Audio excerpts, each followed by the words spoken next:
ছোট গ্রাম, কাঁচা ঘর, সূর্য উঠছে, পাখির ডাক। একটা ছোট্ট গ্রামে থাকত টুনটুন নামে এক গরিব ছেলে ও তার মা। টুনটুন গরুকে খেতে দিচ্ছে, মা শুয়ে আছেন। টুনটুন বলল, মা, আজ জঙ্গল থেকে বেশি কাঠ আনতে হবে, তোমার ঔষধ কিনবো। ভালো মানুষ হও বাবা, অনেক বড় হও। সবুজ জঙ্গল, আলো ঝলমল বীজ। আরে, এটা কি? বীজটা আলো দিচ্ছে। টুনটুন বীজটা বাড়িতে নিয়ে গেল। রাতে খুব বৃষ্টি হলো।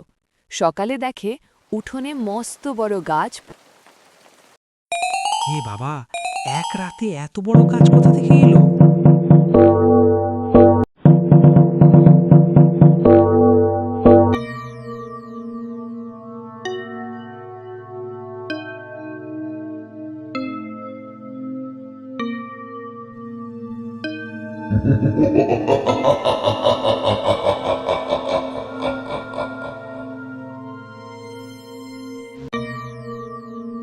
ওরে বাবারে, ভূত ভূত ভূত!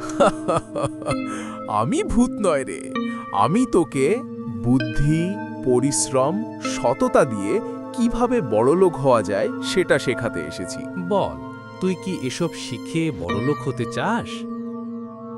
এসব শিখলে সত্যি কি আমি বড়লোক হতে পারবো?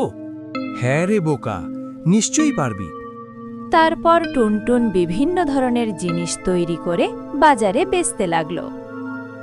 টুনটুন দেখল সেই গাছটা আর নেই, বৃদ্ধ মানুষটাও আর নেই।